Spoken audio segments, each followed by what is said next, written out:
চোখ আছে তা নয়, নারকেলের মনও আছে। মন যদি না থাকতো তাহলে ওই নিচের দিয়ে কে যাচ্ছে, কে মানে একটু পরে পড়বো আগে পড়বো এই ব্যাপারটা সে বুঝতে পারতো না। আর একটা ব্যাপার আছে, সেই কত প্রাচীন যুগ থেকে যখন ঋষিরা যাগযজ্ঞ করতো তার অংশ হিসেবে সে জায়গা করে নিয়েছে, মানে তার মধ্যে সেই আধ্যাত্মিকতাটাও আছে বলে আজকে পর্যন্ত সে ঘরের গৃহপ্রবেশ হোক বা অন্য কিছু হোক আগে নারকেল ফাটানো হবে, তার জলটা পবিত্র জল হিসেবে সেখানে দেওয়া হবে। এখন আমাদের যে কালচার, সেই কালচারের মধ্যে এগুলো আছে, এটা একটা সুবিধার দিক, কিন্তু এর একটা অসুবিধার দিকও আছে। আমরা জানি যে অক্সিজেন ছাড়া আমরা বাঁচি না, তাই তো? কিন্তু এই অক্সিজেন যে কন্টিনিউয়াসলি থাকা দরকার বাতাসের মধ্যে, সেই ব্যাপারে আমরা কতজন এই ব্যাপারে খুব আগ্রহী? যদি খুব আগ্রহী হতাম তাহলে গাছ টাছ কাটতাম না, আগুনে পোড়াতাম না, ইত্যাদি ইত্যাদি। কিন্তু আমরা আগ্রহী নই। তার কারণটা হচ্ছে অক্সিজেনটা ফ্রি আসছে, মানে ওর জন্য কোনো খরচ দিতে হচ্ছে না। যদি বলা হতো এমন একটা সময় আসবে যে রেগুলার প্রত্যেকটা ঘরে 4টে করে সিলিন্ডার লাগবে আর তার জন্য 4000 টাকা খরচ হবে, তাহলে বাইরে সবাই গাছ লাগাতে আরম্ভ করতো, যে ঘরে তো অক্সিজেন কেনা যাচ্ছে না। আমাদের নারকেলেরও অবস্থা হয়েছে সেই রকম। যেহেতু অনেক প্রাচীন যুগ থেকে আমাদের একদম প্রায় ফ্রি ভাবে আমাদের খাবার দাবার আমাদের সঙ্গী সাথী হয়ে গেছে, সেজন্য এর ইম্পর্টেন্সটা, গুরুত্বটা আমরা অতটা অনুভব করি না।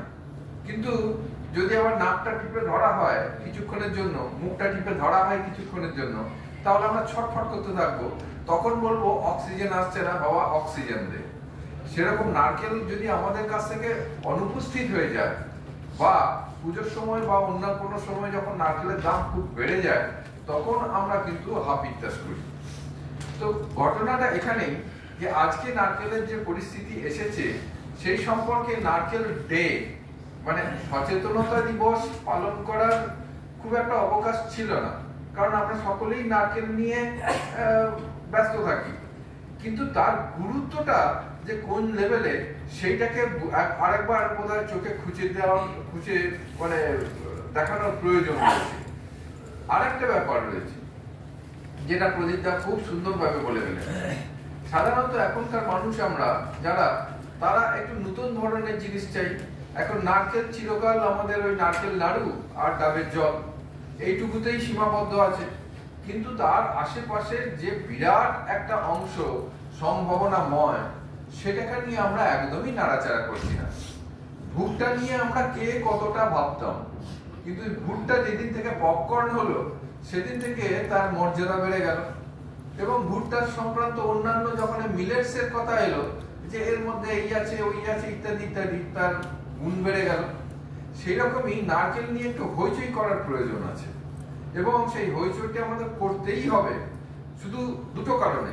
এক, সবার মধ্যে সচেতনতা আনার জন্য, এবং দ্বিতীয়ত নারকেলকে সার্বিকভাবে ব্যবহারের জন্য, যে সার্কুলার ইকোনমির কথা বলা হচ্ছে, এই সার্বিকভাবে ব্যবহারের জন্য। আপনারা বাইরে এর মধ্যে কেউ কেউ গেছেন, আমরাও যাচ্ছি, দেখছি যে কত রকমের প্রোডাক্ট হয়। ওই পপকর্ন কিন্তু নারকেল থেকেও হয়, আমি দুটো খেলাম, মানে সৌভাগ্যক্রমে আমরা এখানকার লোক বলে দুটো দিল, অদ্ভুত খেতে। তারপরে স্ট্র যেটা খাই আমরা নারকেলের, বা জল বা অন্যান্য, সেখানে আমরা বিভিন্ন ধরনের প্লাস্টিকে করি, তার মধ্যে প্রচুর ছোট ছোট প্লাস্টিক থাকে, সেটা কিন্তু আমাদের পেটে যাচ্ছে, সেই নিয়ে আমাদের খেয়াল নেই। নারকেলের পাতা দিয়ে স্ট্র তৈরি করা হয়েছে, আর কত রকম প্রোডাক্ট। আমরা তো ভাবছিলাম যে আমাদের এখান থেকে যারা এন্টারপ্রেনিয়র বেরোয়, তাদেরকে আমি অমিয়তার সাথে কথা বলছিলাম একটু আগে, তাদেরকে এই জায়গাটাকে যদি ধরানো যায়, তাহলে তাদেরকে অন্য কিছু চিন্তা করতে হবে না। আজকে যারা এখানে নারকেল নিয়ে এসেছেন ভালোবাসার খাতিরে, তাদেরকে আমি বলবো, আপনারা কিন্তু সবার আগে অন্যকে সচেতন করতে গেলে তো নিজেকে সচেতন হতে হবে, তাই না? আমি যদি একজনকে টেনে তুলতে চাই পাঁক থেকে, তাহলে আমাকে আগে পাঁকের বাইরে এসে শক্ত জায়গায় পা ফেলতে হবে, তবে না আমি টেনে তুলবো। সচেতনতার ব্যাপারটাও সেই রকম।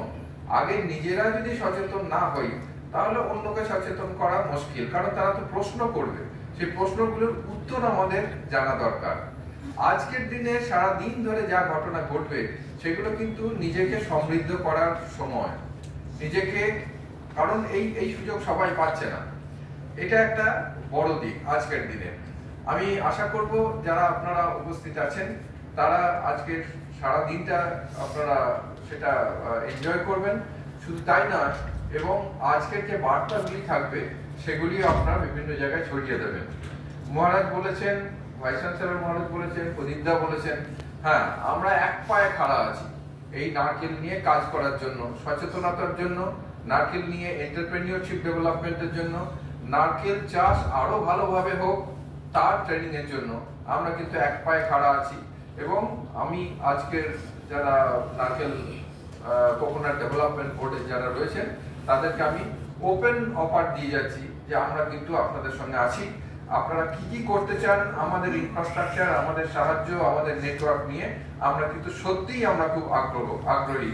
কারণ সামনের যেদিন আসছে সেই দিনের জন্য যদি তাকিয়ে থাকি তাহলে কিন্তু নারকেলের মন আছে এই কথাটা আমরা ঠিক বুঝে যাব। নমস্কার, ধন্যবাদ।